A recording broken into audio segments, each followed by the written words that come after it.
Hello बच्चों, welcome to rise academy YouTube channel. और आज हम लोग स्टार्ट करने वाले हैं यूनिट एंड मेजरमेंट का लेक्चर नंबर 4। बच्चों, जैसे हम लोग पिछले लेक्चर में बेसिकली यूनिट एंड मेजरमेंट में एप्लीकेशन ऑफ डायमेंशन या क्या बोले एप्लीकेशन ऑफ डायमेंशन एनालिसिस का क्या कर रहे थे, हम लोग एप्लीकेशन पढ़ रहे थे। उसमें हम लोग एक एप्लीकेशन पढ़ लिए हैं कि हम लोग क्या करते हैं, डायमेंशन का यूज करके किसी भी गिवन इक्वेशन का बेसिकली फिजिकल क्या चेक करते हैं, करेक्टनेस चेक करते हैं कि हमारा डायमेंशन करेक्टनेस बोल सकते हो या कि डायमेंशनली करेक्ट है कि नहीं। क्लियर बच्चों? तो ये बताओ, कल हम लोग स्टार्ट किए थे, उस पर कुछ क्वेश्चन भी किए थे। आज हम लोग क्या करने वाले हैं, आज बेसिकली टॉपिक वही रहेगा। टॉपिक क्या बच्चों? Application of dimension, application of dimension या डायमेंशनल एनालिसिस ये भी बोल सकते हो। उसमें हम लोग क्या पढ़ना है, उसमें हम लोग को पढ़ना है क्या, सेकेंड एप्लीकेशन। पहला एप्लीकेशन क्या था, टू चेक डायमेंशनल करेक्टनेस या physical correctness of A given equation, वो क्लियर था। आज हम लोग दूसरा टॉपिक शुरू करने वाले हैं, टॉपिक नहीं दूसरा एप्लीकेशन शुरू करने वाले हैं। क्या टॉपिक होगा? For unit conversion, for unit conversion, for unit conversion. यानी हम क्या कर सकते हैं, हम लोग डायमेंशनल फॉर्मूला बेसिकली डायमेंशन का यूज करके जो भी हमको फॉर्मूला मिलेगा उसका यूज करके हम लोग किसी भी फिजिकल क्वांटिटी को एक यूनिट से दूसरे यूनिट में कन्वर्ट कर सकते हैं। क्लियर है? अब कैसे कन्वर्ट करेंगे उसके लिए डायरेक्ट हम लोग क्या करेंगे, डायरेक्ट क्वेश्चन करेंगे कि हमको बेसिकली करेक्ट कन्वर्ट कैसे करना है। क्लियर बच्चों? अच्छा ये बताओ, अगर हम आप लोगों से पूछे, हम ये पूछे कि ये बताइए फोर्स, सबसे बेसिक टर्म है क्वांटिटी है फिजिक्स में, फोर्स का ऐसा यूनिट क्या होता है? तो सबको पता है कि फोर्स का ऐसा यूनिट क्या होता है बच्चों, न्यूटन होता है। अच्छा, फोर्स का सीजीएस यूनिट क्या होता है? फोर्स का सीजीएस यूनिट क्या होता है? डाइन होता है। ठीक है, तो अगर हमसे बोला जाए कि एक न्यूटन में कितना डाइन होता है या एक डाइन में कितना न्यूटन होता है, तो हम लोग को डायरेक्ट, आप लोग ऐसे याद करके रखे होंगे लेकिन हम लोग को डायरेक्ट नहीं पता होता है, तो हम लोग क्या कर सकते हैं, हम लोग डायमेंशनल फॉर्मूला का यूज करके, डायमेंशन का यूज करके क्या कर सकते हैं, बेसिकली न्यूटन को किस में कन्वर्ट कर सकते हैं, डाइन में, या फिर डाइन को किस में कन्वर्ट कर सकते हैं, न्यूटन में। ठीक है, तो कैसे कन्वर्ट करेंगे इसको हम लोग देखते हैं। स्टार्ट करें? तो चलो हम लोग देखते हैं कि हमको क्या करना है कि न्यूटन को किस में कन्वर्ट करना है, डाइन में। तो बच्चों न्यूटन क्या होता है, जो न्यूटन है वो फोर्स का क्या होता है, एसआई यूनिट होता है। और डाइन क्या होता है, डाइन जो होता है वो फोर्स का सीजीएस यूनिट होता है। तो ये बताओ हम सबको बच्चों, हम सबको डायमेंशन पता है क्या बच्चों, फोर्स का डायमेंशन पता है? बताओ, अगर फोर्स का डायमेंशन लिखे यहाँ पे, तो फोर्स का डायमेंशन हम सबको पता है कितना होता है बच्चों, एम एल और टी का पावर कितना, -2। तो सबसे पहला काम क्या होता है कि जब जिस क्वांटिटी को कन्वर्ट करना है, किसी भी क्वांटिटी को, इसके बाद हम लोग एनर्जी को कन्वर्ट कर सकते हैं, कोई भी क्वांटिटी हो, हर क्वांटिटी को एसआई से सीजीएस में या किसी और यूनिट में कन्वर्ट कर सकते हैं। ठीक है, तो क्या होगा, जैसे फॉर एग्जांपल हमको क्या दिया हुआ है, हमको फोर्स का डायमेंशन दिया है, कितना दिया है बच्चों, एम एल टी का पावर कितना, -2, ये हमको याद है। अब ये बताओ हम क्या जानेंगे, यहाँ पे क्या लिख सकते हैं, इसका फोर्स का ऐसा यूनिट क्या होता है, न्यूटन। तो ऊपर क्या लिख दो, उसका जिस यूनिट को कन्वर्ट करना है, चलो न्यूटन को कन्वर्ट करना है तो ऊपर क्या लिखेंगे, न्यूटन, और नीचे क्या लिख सकते हैं, नीचे क्या लिखेंगे, डाइन। ऐसे लिख सकते हैं क्या, ऐसे लिख दो। क्या करो कि जिस क्वांटिटी को कन्वर्ट करना है सबसे पहले उसका डायमेंशन लिखो, उसके बाद क्या करना है, उसके बाद सबसे पहले जिस यूनिट से कन्वर्ट करना है उसको लिखो, और जिसमें कन्वर्ट करना है नीचे क्या कर दो, उसको लिखो। अब क्या कर सकते हैं कि ये बताओ, ये एम किसको रिप्रेजेंट कर रहा है, एम बेसिकली मास को रिप्रेजेंट कर रहा होता है, एल किसको रिप्रेजेंट कर रहा है, लेंथ को रिप्रेजेंट कर रहा है, और टी किसको रिप्रेजेंट कर रहा है, टाइम को। तो एक बार क्या लिखना है, एक बार मास को, लेंथ को और टाइम को किस में लिखना है, ऐसा यूनिट ऊपर लिखे हैं, और एक बार क्या लिखना है, मास को, लेंथ को और टाइम को किस में लिखना है, सीजीएस यूनिट, क्योंकि यहाँ पे फोर्स का ऊपर ऐसा यूनिट है और नीचे क्या है, सीजीएस यूनिट है। तो देखो क्या लिखेंगे बच्चों, यहाँ पे क्या लिख सकते हैं, अब देखो यहाँ पे मास, मास का बच्चों ऐसा यूनिट क्या होता है, मास का ऐसा यूनिट क्या होता है, केजी। तो यहाँ पे क्या लिखेंगे, केजी। तो यहाँ पे लिख दो कितना, केजी, डिवाइडेड बाई अब मास का सीजीएस यूनिट क्या होता है बच्चों, तो हम लोग पढ़े हैं सीजीएस मतलब क्या, ग्राम। इसका पावर कितना है 1, तो इसका भी पावर क्या हो जाएगा, इसका पावर लिख दो कितना 1। क्लियर है। अब देखो एल क्या बच्चों, लेंथ, ठीक है। अब लेंथ का एसआई यूनिट हम लोग पढ़े हैं, लेंथ का एसआई यूनिट क्या होता है बच्चों, लेंथ का एसआई यूनिट होता है मीटर, डिवाइडेड बाई लेंथ का सीजीएस यूनिट क्या होता है बच्चों, सेंटीमीटर, तो नीचे क्या लिख देंगे सेंटीमीटर। और एल का भी पावर कितना दिया है 1, तो यहाँ पे एल का पावर भी कितना हो जाएगा 1। अगला क्या होगा बच्चों, टी दिया है यानी कि टाइम दिया है। अभी बताओ टाइम का ऐसा यूनिट सबको पता है क्या होता है बच्चों, सेकंड, और सीजीएस यूनिट में भी टाइम को किसमें मेजर करते हैं, सेकंड में। इसका पावर कितना दिया है, इसका पावर दिया है -2, तो यहाँ पे क्या लिख देंगे -2। अब सेकंड से सेकंड क्या हो गया, कैंसिल आउट, यानी 1 बचेगा, 1 का पावर -2, यानी किसी भी चीज 1 का पावर कुछ भी हो, किसी भी चीज नहीं, 1 का पावर कुछ भी हो तो हमेशा क्या होगा 1 रहेगा। तो इसका वैल्यू कितना हो गया 1, और 1 में किसी की भी चीज को मल्टीप्लाई करोगे या डिवाइड करोगे कोई फर्क नहीं पड़ता है, तो इसको हटा दो। क्लियर है, मल्टीप्लाई करेंगे तो डिवाइड करेंगे तो फर्क पड़ेगा, बात समझो। अब देखो यहाँ पे, अब देखो ऊपर केजी है नीचे ग्राम है, तो अब क्या करो, या तो केजी को ग्राम में चेंज करो या फिर ग्राम को किस में चेंज करो, केजी में, तभी ना दोनों कैंसिल आउट होगा। तो केजी को किस में चेंज कर देते हैं, ग्राम में। ये बताओ, हम जानते हैं कि 1 केजी में कितना ग्राम होता है, हम सबको पता है कितना होता है बच्चों, 10 के पावर 3 ग्राम, यानी कि 1000 ग्राम बराबर कितना होता है 1 केजी। तो यहाँ पे क्या लिख सकते हैं, केजी को क्या लिख सकते हैं 10 to the power 3 gram divided by क्या, ग्राम, इसका पावर कितना हो गया 1। वैसे ही ऊपर मीटर है नीचे सेंटीमीटर है, तो या तो मीटर को सेंटीमीटर में चेंज करो या सेंटीमीटर को किस में चेंज करो, मीटर में चेंज करो, तो कर सकते हैं। मीटर को सेंटीमीटर में चेंज करना है बच्चों, क्या हो जाएगा, हम जानते हैं कि 1 मीटर में कितना सेंटीमीटर, 100 सेंटीमीटर, यानी 10 के पावर 2 सेंटीमीटर।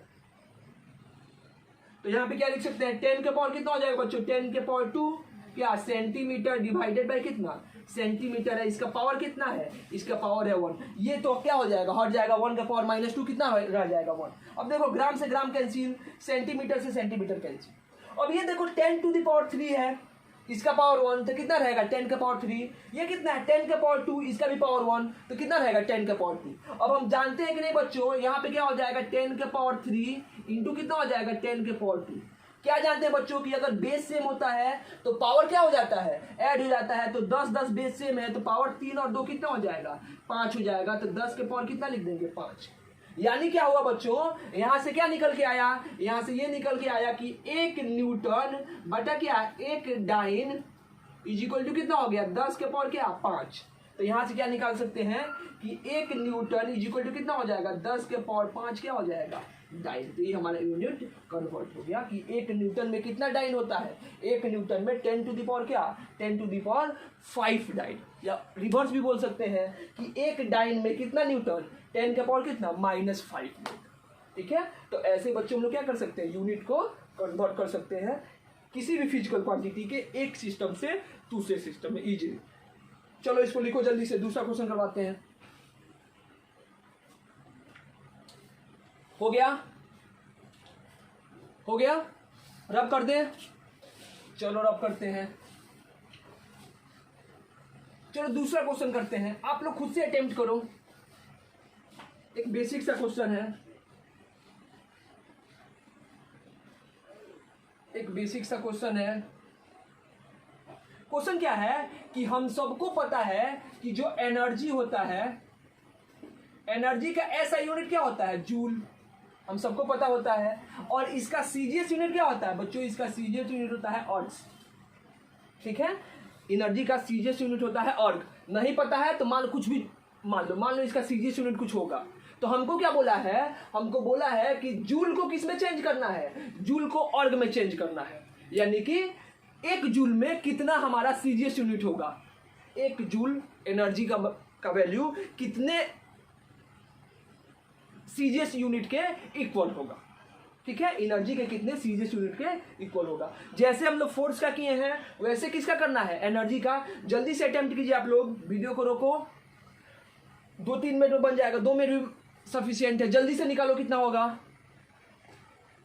हो गया होगा, बन गया। देखो बच्चों कैसे बनाएंगे, क्या बोले हैं, सबसे पहले क्या करना है, सबसे पहले हमको जिस भी फिजिकल क्वांटिटी का क्या करना है बच्चों, जिस भी फिजिकल क्वांटिटी पहले क्या करना है कि जिस फिजिकल क्वांटिटी का हमको यूनिट कन्वर्ट करना है, उस फिजिकल क्वांटिटी का क्या करेंगे बच्चों, उस फिजिकल क्वांटिटी का डायमेंशन लिखेंगे। तो ये बताओ एनर्जी का डायमेंशन अब सबको पता है क्या होता है बच्चों, एनर्जी का डायमेंशन क्या लिखेंगे, एम एल के पावर 2 और टी टू द पावर कितना -2। ये हमारा क्या हो जाएगा एनर्जी का डायमेंशन। एनर्जी का डायमेंशन क्या हो गया, एम एल के पावर 2 और टी का पावर कितना -2। अब क्या करेंगे बच्चों, किसको चेंज करना है, जूल को, तो क्या लिखेंगे 1 जूल, यहाँ पे लिखो 1 जूल। नीचे क्या करना है, किस में, अर्ग में, तो क्या लिखेंगे यहाँ पे 1 अर्ग्स या अर्ग्स लिख दो नीचे से अर्ग्स।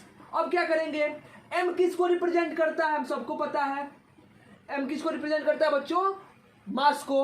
और मास को पहले क्या लिखना है, एसआई यूनिट में। तो ये बताओ मास का एसआई यूनिट क्या होता है बच्चों, केजी, तो क्या लिखेंगे केजी डिवाइडेड बाय एम। मास का सीजीएस यूनिट क्या होता है बच्चों, ग्राम, तो क्या लिखेंगे ग्राम। इसका पावर कितना हो जाएगा, यहाँ पे एम का पावर 1 है तो क्या लिखेंगे एम का पावर 1। क्लियर है। वैसे एल, एल क्या है, लेंथ।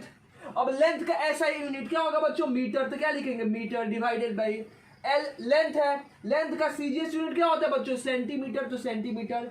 इसका पावर कितना हो जाएगा, इसका पावर क्या लिख सकते हैं हम लोग, 2 लिख सकते हैं। उसके बाद क्या हो जाएगा, उसके बाद टी, टाइम। अब टाइम में टेंशन नहीं है कि टाइम का ऐसा यूनिट भी सेकेंड और सीजीएस यूनिट भी सेकेंड, तो इसका पावर कितना हो जाएगा -2। ये दोनों क्या हो गया, कैंसिल आउट।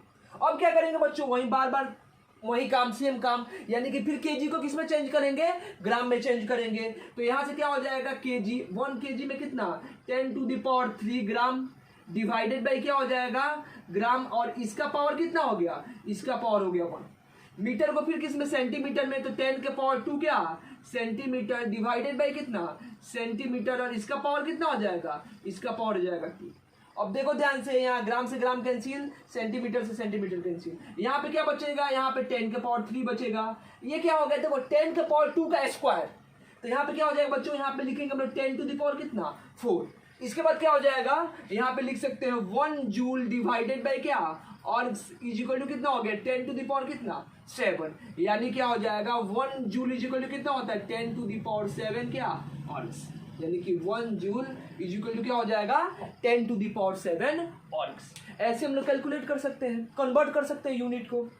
क्लियर बात, हो जाएगा, हो जाएगा, हो गया, सिंपल था जैसे हम लोग फोर्स को किए थे। चलो ऐसे ही क्या करते हैं,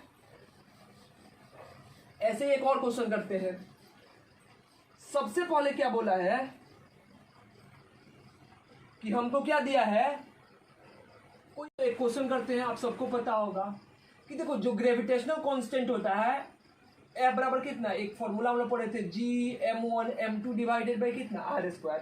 आप लोग बेसिकली कहाँ पे पढ़े हो, ये आप लोग ग्रेविटेशन में पढ़े होंगे, जहाँ पे G क्या होता है बच्चों, इस फॉर्मूला में G क्या होता है ग्रेविटेशनल कांस्टेंट, वैल्यू क्या होता है 6.67 इंटू 10 के पावर कितना -11। यूनिट क्या होगा इसका, अगर ऐसा यूनिट लिखने का बात करें तो क्या हो जाएगा बच्चों, newton metre square divided by कितना केजी स्क्वायर। तो हमको क्या करना है कि इस ऐसा यूनिट को जी का जो वैल्यू है किस में, ऐसा यूनिट में, इसको किस में कन्वर्ट करना है, इसको सीजीएस यूनिट में कन्वर्ट करना है, यानी इसको किस में कन्वर्ट कर दो, इसको सीजीएस यूनिट में कन्वर्ट करो। चलो कन्वर्ट करो, जैसा हम लोग फोर्स का और एनर्जी का किए हैं वैसा इसका बन जाएगा। बन गया, बन गया बच्चों। देखो एक बार क्या कर सकते हैं कि जैसे हम लोग लिखे कि इस जी का क्या लिख दो, डायमेंशन लिख दो, डायमेंशन लिख सकते हैं बच्चों।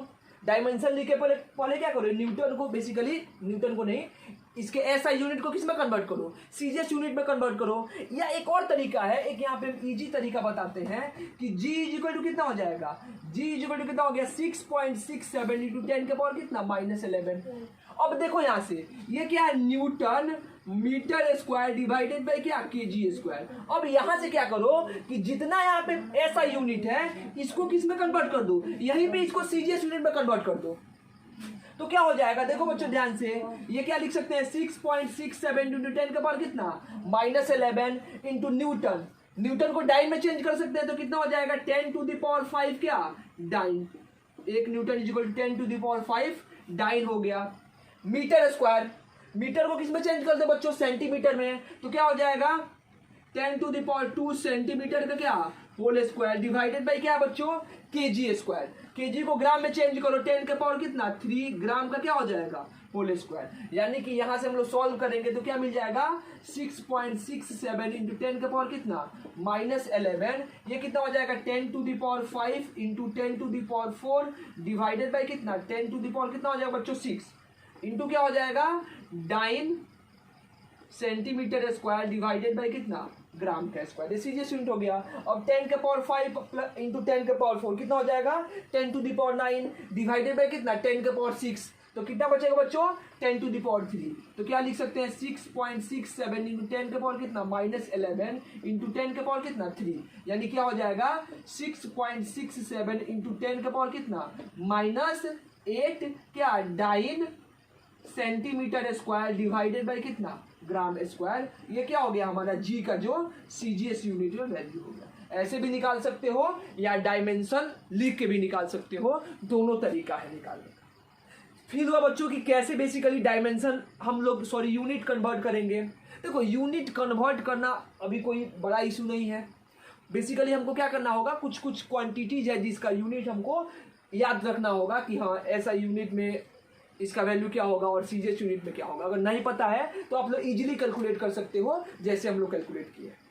क्लियर बच्चों। तो ये हमारा क्या था, ये हमारा दूसरा डेरिवेशन था, दूसरा एप्लीकेशन था किसका डायमेंशन का, कि हम लोग कैसे किसी भी फिजिकल क्वांटिटी का एक यूनिट से दूसरे यूनिट में कन्वर्जन कर सकते हैं। अब क्या होगा बच्चों, अब तीसरा एप्लीकेशन और लास्ट एप्लीकेशन क्या होता है बच्चों, डायमेंशनल एनालिसिस का जो तीसरा एप्लीकेशन होगा वो क्या होगा, तीसरा एप्लीकेशन होता है, चलो यहां पे लिखना शुरू करते हैं। इसके बाद क्या पढ़ना है हम लोग को, तीसरा application to derive new equation, to derive new equation. यानी हम क्या करते हैं डायमेंशनल एनालिसिस का यूज करके नए इक्वेशन को बना सकते हैं। ठीक है। अब देखो ऐसा, इसका मतलब ये नहीं हुआ कि कैसा भी इक्वेशन बना सकते हैं, इसका कुछ लिमिटेशन होता है जो हम लोग लिमिटेशन में पढ़ेंगे। अभी हम लोग क्या पढ़ते हैं, अभी हम लोग कुछ क्वेश्चन देखते हैं कि कैसे हम लोग बेसिकली डेराइव करेंगे। ठीक है। तो देखो सबसे पहला क्वेश्चन बड़ा फेमस क्वेश्चन है, सबको पता है, आइंस्टाइन का इक्वेशन है। हमसे क्या बोला है, बोला है एनर्जी ऑफ ए पार्टिकल, ऐसे लिखो एनर्जी ऑफ ए पार्टिकल, हमको दिया हुआ है क्वेश्चन है, particle depends on mass of the particle m,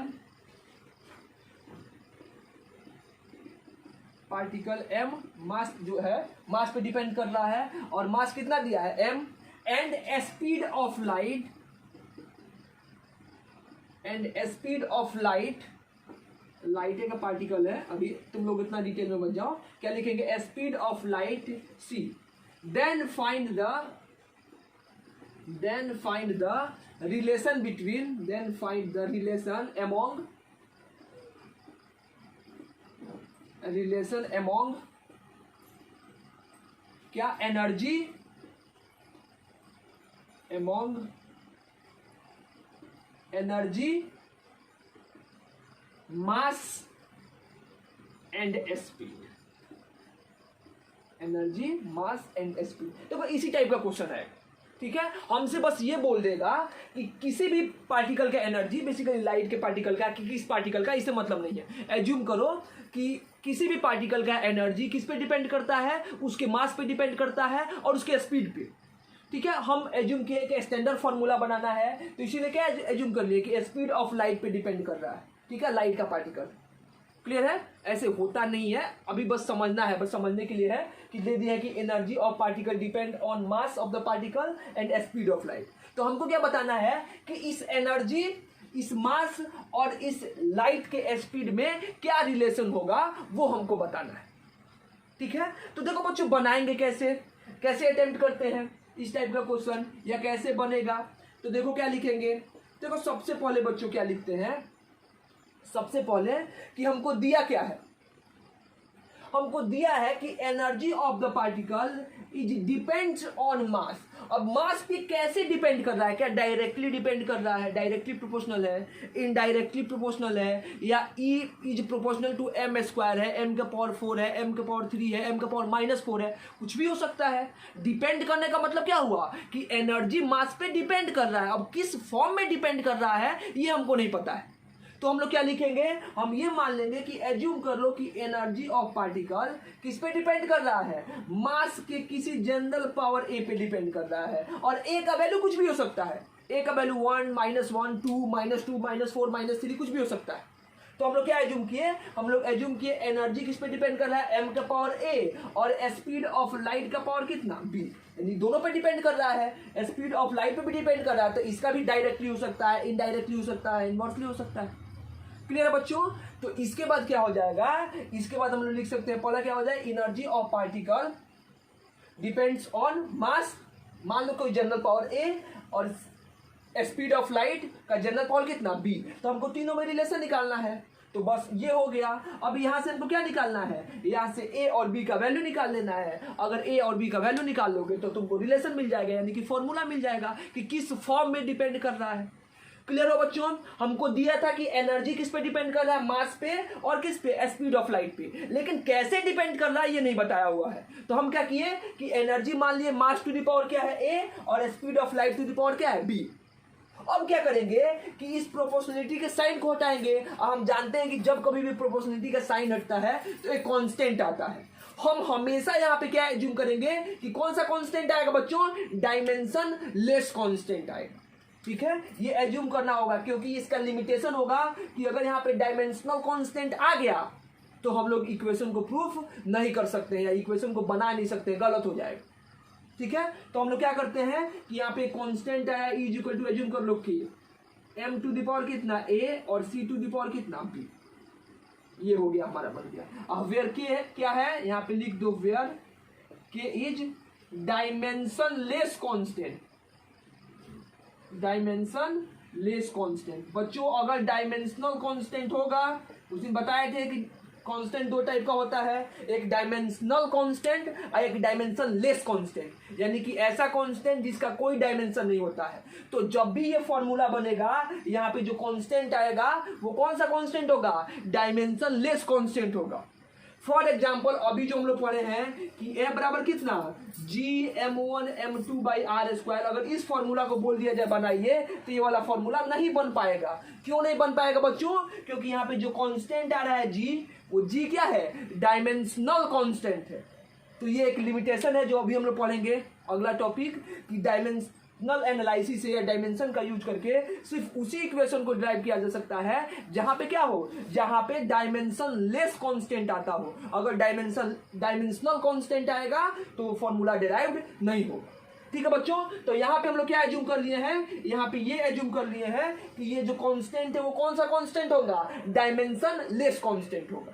ठीक है, अब ये बताओ, हम आप लोगों को कल बताए थे कि कोई भी फिजिकल क्वांटिटी या कोई भी फिजिकल फॉर्मूला करेक्ट होता है, कब करेक्ट होता है, जब उसके पास क्या होना चाहिए, फिजिकली करेक्ट कब होता है, जब उसके पास तीन नेचर होता है। एक क्या होना चाहिए, फॉर्मूला डायमेंशनली करेक्ट होना चाहिए, एक क्या होना चाहिए, न्यूमेरिकली करेक्ट और इनवेरिएंट। तो बच्चों अगर ये फॉर्मूला दिया हुआ है या ये फॉर्मूला बना हुआ है तो ये फॉर्मूला क्या होना चाहिए, डायमेंशनली करेक्ट होना चाहिए। अब डायमेंशनली करेक्ट होने का मतलब क्या हो बच्चों, डायमेंशनली करेक्ट होने का मतलब कि जो लेफ्ट हैंड साइड का डायमेंशन होगा वही क्या होगा बच्चों, राइट हैंड साइड का भी डायमेंशन होगा। फिर वो बात, यानी कि कोई भी फॉर्मूला, इसका मतलब कि जो LHS साइड का डायमेंशन होगा वो किसके इक्वल होगा, RHS साइड के डायमेंशन के इक्वल होगा। क्लियर बात। तो चलो हम लोग दोनों साइड का डायमेंशन लिखते हैं। सबसे पहले LHS साइड पे, बच्चों LHS साइड पे क्या है, LHS साइड पे सबसे पहले क्या है, एनर्जी है। तो एनर्जी का डायमेंशन लिखने आता है, क्या होता है बच्चों, m, L के पावर कितना 2 और T के पावर कितना -2 इज इक्वल टू, अब क्या लिखो बच्चों, RHS साइड का डायमेंशन। अब RHS साइड में सबसे पहले कांस्टेंट है, अब हम क्या माने हैं कि क्या है, डायमेंशन लेस कांस्टेंट। तो क्या इसका कोई डायमेंशन होगा, इसका कोई डायमेंशन नहीं होगा। m क्या है बच्चों, मास, और मास का डायमेंशन को पता है क्या होता है, m टू द पावर क्या हो जाएगा बच्चों 8। सी क्या बच्चों, स्पीड ऑफ लाइट, स्पीड बोला गया है, तो स्पीड का भी डायमेंशन हमको आता है, क्या होता है बच्चों, एल टी का पावर कितना -1, इसका पावर कितना हो जाएगा बी। अब यहां से लिखो तो यहां से क्या हो सकता है बच्चों, यहां से हो जाएगा m, एल का पावर कितना, एल का पावर 2, टी का पावर कितना, टी का पावर कितना हो जाएगा बच्चों -2 इज इक्वल टू कितना हो जाएगा, m टू द पावर क्या हो गया, m to the power a, l to the power क्या हो गया, l to the power b, और t टू द पावर कितना हो गया, t to the power -b। अब बच्चों अब देखो हम जानते हैं कि यहाँ m का पावर a है 1 है, तो यहाँ पे भी m का पावर क्या होना चाहिए, 1 होना चाहिए, तभी ना दोनों इक्वल होगा। इसका मतलब यहाँ से a का वैल्यू कितना हो जाएगा 1, अरे बेस से मतलब पावर सेम होगा। यहाँ देखो l का पावर 2 है और l का पावर कितना है b, तो यहाँ से डायरेक्ट निकल गया कि b का वैल्यू कितना है 2। यहाँ से भी देखोगे तो t का पावर कितना -b और t का पावर -2, तो वहाँ से b का वैल्यू कितना आया 2, यानी कि a और b का वैल्यू निकाल लिए। इसको कहाँ रख दें, इसको इक्वेशन 1 में रख दें, तो क्या हो जाएगा, यहाँ से हम लोग लिख सकते हैं कि फ्रॉम 1 क्या हो जाएगा बच्चों, जो हमारा एनर्जी हुआ, एनर्जी का फॉर्मूला क्या हो गया, k m इंटू बी का वैल्यू कितना है 2 है, तो क्या हो जाएगा c²। अब हमको बेसिकली प्रैक्टिकली पता चलता है कि k का वैल्यू क्या होगा, k का वैल्यू 1 होता है, तो फॉर्मूला क्या बन जाएगा, E बराबर कितना mc²। ये भी क्या है, ये भी एक डायमेंशन से हम लोग जो डेरिवेशन करते हैं उसका क्या है, इसका बेसिकली डिसएडवांटेज है या लिमिटेशन है। लिमिटेशन क्या होगा बच्चों, लिमिटेशन ये होगा कि जो कांस्टेंट आता है उस कांस्टेंट का हम लोग न्यूमेरिक वैल्यू कैलकुलेट नहीं कर पाते हैं डायमेंशनल मेथड से, ठीक है। तो हम लोग क्या करेंगे, ऐसे कैलकुलेट करेंगे और फॉर्मूला क्या हो जाएगा, E बराबर कितना m इंटू c²। क्लियर हुआ बात, क्लियर हुआ, क्लियर हुआ कैसे करना है, रब कर दें। चलो इस पे एक और क्वेश्चन, ज्यादा क्वेश्चन नहीं होगा, इस पे असाइनमेंट में क्वेश्चन है, आप लोग करना। एक और क्वेश्चन इस पे करवाते हैं, रब कर दें, इसको रब करें बच्चों, चलो रब करते हैं।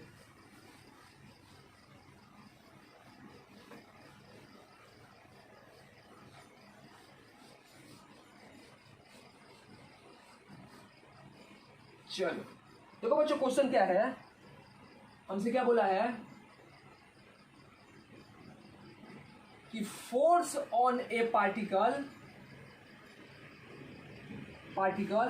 Moving in circular path, moving in circular path depends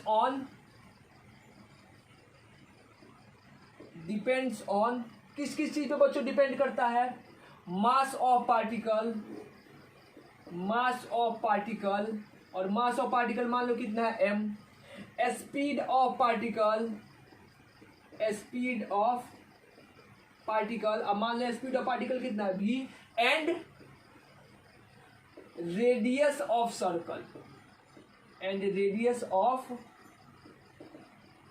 circle, और रेडियस कितना मानेंगे बच्चों, सर्कल का रेडियस कितना है r। तो क्या बोला है हमसे, बोला है देन फाइंड द रिलेशन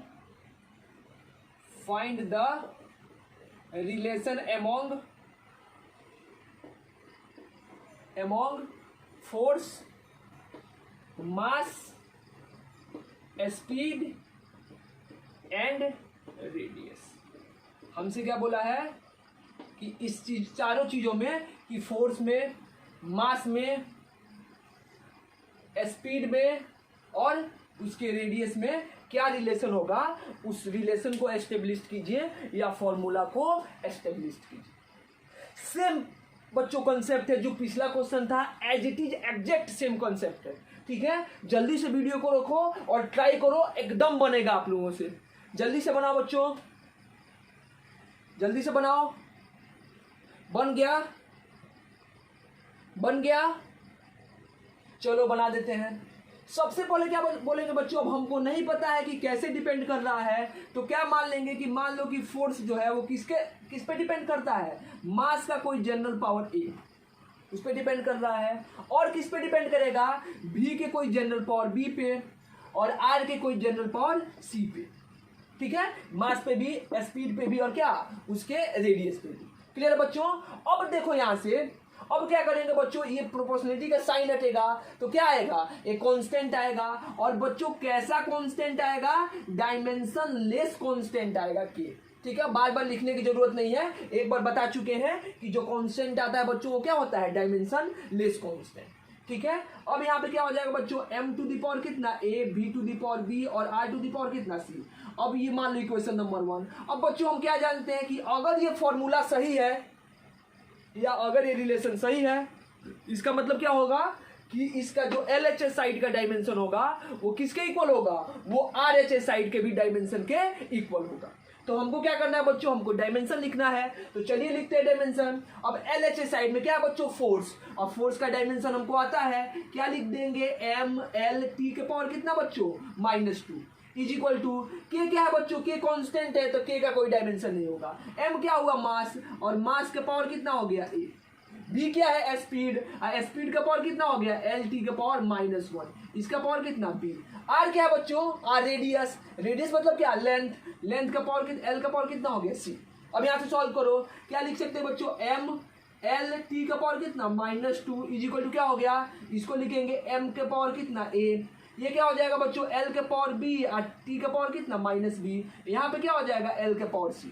अब देखो बच्चों बेस सेम है तो पावर ऐड हो जाएगा, तो यहाँ पे क्या लिख सकते हैं, m l t का पावर कितना -2 इज इक्वल टू कितना हो जाएगा, m to the power a l to the power कितना b प्लस c और t का पावर कितना -b। अब देखो बच्चों यहाँ पे जब बेस सेम होगा तो पावर को क्या कर दो, इक्वल कर दो। यहाँ से क्या निकलेगा बच्चों, m का पावर कितना है 1, m का पावर कितना है a, तो यहाँ से a का वैल्यू डायरेक्ट क्या निकल जाएगा 1, पहला। दूसरा देखो, अब यहाँ से t पे देखो, t का पावर कितना है -b, तो यहाँ पे t का power -b is equal to, यहाँ पे t का पावर कितना दिया है बच्चों, t का पावर दिया है -2, तो यहाँ से कैंसिल आउट हो जाएगा, यानी कि b बराबर कितना हो जाएगा। ठीक है, अब देखो यहाँ पे L का पावर कितना है 1 और यहाँ पे L का पावर कितना है b प्लस c, तो यहाँ पे क्या हो जाएगा कि b प्लस c का वैल्यू कितना हो जाएगा 1, अब b का वैल्यू कितना दिया बच्चों 2, तो 2 प्लस c बराबर कितना 1, तो c बराबर कितना हो जाएगा -1, यानी कि a b और c का वैल्यू रख दिए, निकाल लिए। अब उसको रख दो 1 में, तो क्या होगा बच्चों, फ्रॉम 1 यहाँ पे लिख सकते हैं हम लोग कि फ्रॉम 1 f बराबर कितना हो जाएगा, k है, k को एज इट इज रहने दो, m का पावर a, तो a का वैल्यू 1 है, रहने दो। b का पावर कितना है b, अब b का वैल्यू कितना है 2, तो यहाँ पे क्या कर दो 2।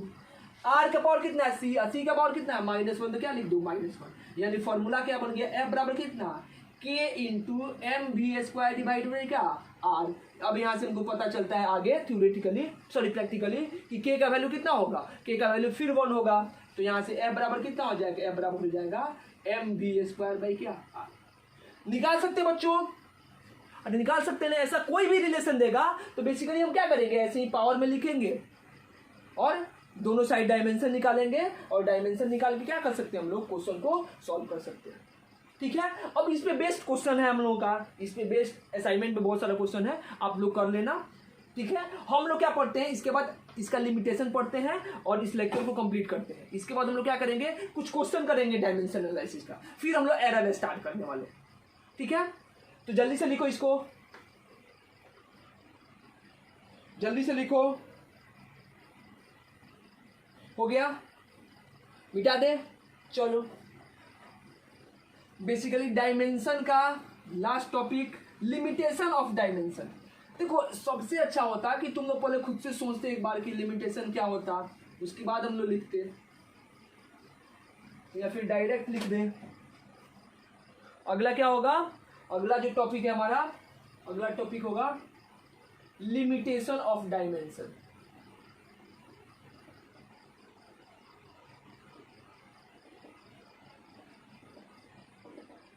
देखो बच्चों सबसे पहला लिमिटेशन क्या है, जैसे हम लोग पढ़ते हैं वैसे लिखेंगे। अच्छा सबसे पहला डायमेंशन क्या देखे थे हम लोग, कि क्या देखे थे, एनर्जी का डायमेंशन क्या होता है बच्चों, ml के पावर 2t के पावर -2। टॉर्क का डायमेंशन क्या होता है बच्चों, ml के पावर 2t के पावर -2। वर्क का डायमेंशन क्या होता है बच्चों, ml के पावर 2t के पावर -2। यानी कि बहुत सारा फिजिकल क्वांटिटी है जिसका डायमेंशन क्या होता है, जिसका सेम डायमेंशन होता है।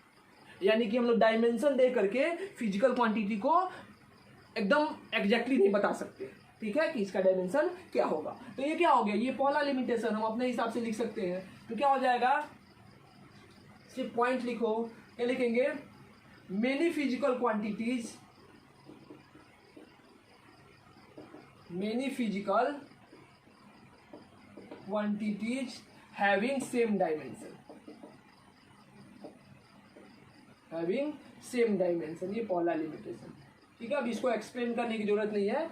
इससे क्या होगा, इससे हम लोग डायमेंशन दे करके फिजिकल क्वांटिटी को नहीं बता सकते।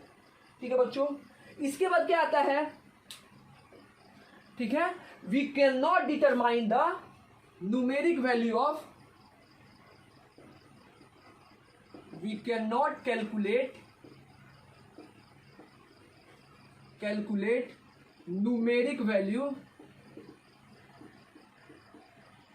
न्यूमेरिक वैल्यू ऑफ क्या, constant in any given equation. हम लोग किसी भी दिए हुए इक्वेशन में, किसी भी गिवन इक्वेशन में, जो इक्वेशन हम लोग ऑब्टेन कर रहे थे, उस इक्वेशन में क्या हो रहा था, अगर जो कांस्टेंट आ रहा था, उस कांस्टेंट का क्या, हम लोग बेसिकली उस कांस्टेंट का न्यूमेरिक वैल्यू कैलकुलेट नहीं कर सकते थे। ठीक है बच्चों, इसके बाद क्या होता है बच्चों कि अगर देखो क्या होगा, if any equation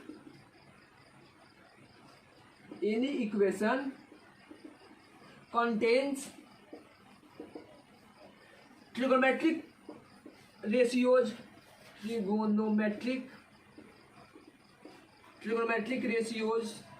exponential functions,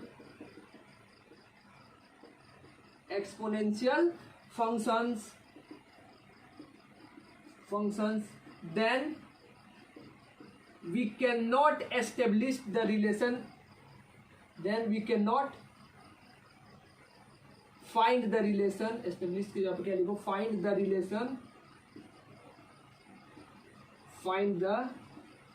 relation among physical quantities,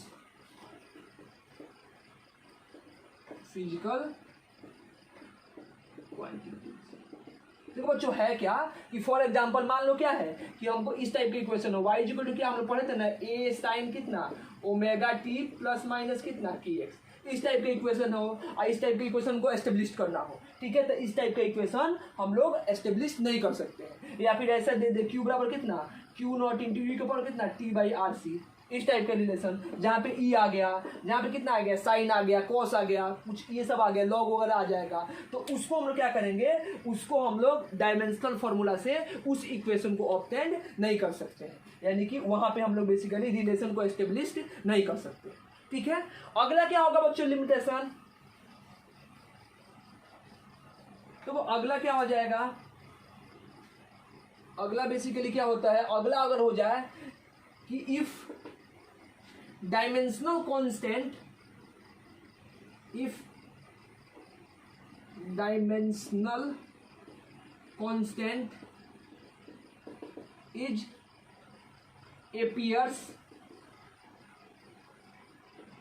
appears in any given equation,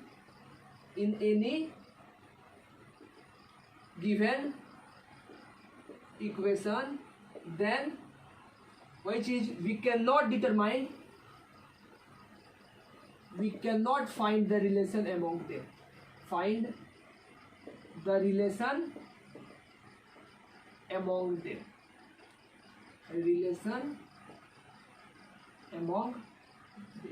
देखो बच्चों एक और होता है इसमें लिमिटेशन। देखो लिमिटेशन बहुत है, उतना लिखने की जरूरत नहीं है कि अगर मान लो किसी गिवन इक्वेशन में, ठीक है, अगर कोई भी इक्वेशन जो है वो एडिशन के फॉर्म में आ जाए, लाइक तुम लोग कुछ भी लिख दो कि v इक्वल टू क्या होता है, u प्लस क्या 80, इस टाइप का इक्वेशन, या s बराबर क्या पढ़ते हम लोग, ut प्लस कितना हाफ at स्क्वायर। तो ये सब बेसिकली जो हमारा ये सब जो रिलेशन है, ये सब रिलेशन को हम लोग फाइंड नहीं कर सकते हैं या एस्टेब्लिश नहीं कर सकते हैं। क्यों बच्चों, क्योंकि हमको क्या देगा, हमसे ये बोलेगा कि डिस्प्लेसमेंट जो है वो किस पे डिपेंड करता है, वो डिपेंड करेगा टाइम पे, स्पीड पे और एक्सीलरेशन पे। ठीक है, लेकिन हमको ये नहीं ना पता है कि यू टी प्लस कितना हो जाएगा, एटी स्क्वायर या हाफ एटी स्क्वायर, यानी कि ये भी लिख सकते हैं, आप लोग लिख लेना, सुनो ध्यान से क्या लिख सकते हैं कि अगर किसी इक्वेशन में, किसी भी गिवन इक्वेशन में क्या हो जाएगा, अगर कोई भी फिजिकल क्वांटिटी एडिशन या सब्सट्रैक्शन के फॉर्म में रिलेशन दिया हुआ है तो हम उस क्वांटिटीज में क्या कर सकते हैं, उस क्वांटिटीज में रिलेशन ऑब्टेंड नहीं कर सकते हैं। ठीक है, इसके बाद और भी क्वेश्चन है, 1-2 क्वेश्चन है। बेसिकली उस लिमिटेशन को हम बता नहीं रहे हैं, आप लोग एक बार कैलकुलेट करना। असाइनमेंट में दिया हुआ है कि अगर 3-4 से ज़्यादा वेरिएबल आ जाए, यानी कि कोई भी इक्वेशन है जिसमें हमको क्या दिया है, हमको ऐसा रिलेशन दिया है जैसे कि फोर्स इज इक्वल टू कुछ दिया हुआ है, और यहाँ पे जो बेसिकली डिपेंड होने वाला क्वांटिटी है वो 3 से ज़्यादा है, 4 क्वांटिटीज है। तो हमसे क्या बोला है, हमसे बोला है कि रिलेशन ऑब्टेंड कीजिए, तो उसमें भी हम लोग रिलेशन ऑब्टेंड नहीं कर सकते हैं। रीजन क्या है या क्यों नहीं कर सकते हैं, वो बेसिकली पहले असाइनमेंट का क्वेश्चन करो, जब उसको डिस्कस करेंगे हम लोग तब उसको बताएंगे। ठीक बच्चों, तो ये सब क्या था, ये हमारा बेसिक लिमिटेशन था किसका, डायमेंशनल का। तो हम लोग पढ़े क्या क्या डायमेंशन में कि बच्चों डायमेंशन होता क्या है, ठीक है, कैसे डायमेंशन को कैलकुलेट करते हैं, डायमेंशन का एप्लीकेशन क्या है, कैसे यूज किया जाता है। 3 बेसिक यूज होता है बच्चों एप्लीकेशन डायमेंशन का। पहला क्या यूज था, पहला था हमारा कि फिजिकल करेक्टनेस चेक करने के लिए, दूसरा क्या था कि यूनिट कन्वर्ट करने के लिए, और तीसरा क्या था कि न्यू इक्वेशन को ड्राइव करने के लिए। उसके बाद उसका कुछ लिमिटेशन था जो हम लोग बेसिकली इसकी वजह से सारे के सारे फॉर्मूला को ड्राइव नहीं कर सकते थे, या जो भी लिमिटेशन था वो यहाँ पे दिया हुआ है, हम लोग बता चुके हैं। 1-2 और लिमिटेशन है जो आप लोगों को क्वेश्चन के साथ पता चलेगा। ठीक है, तो अब तक इसको बनाओ, पढ़ाई करते रहो। मैं भी अगला लेक्चर जो आएगा उसके साथ आपको असाइनमेंट मिल जाएगा, यूनिट और डायमेंशन का सब कुछ हो गया है, थोड़ा सा काम बाकी है। ठीक है, जल्दी से मिलेगा, तब तक पढ़ाई करते रहें, लॉकडाउन का पालन करें। All the very best.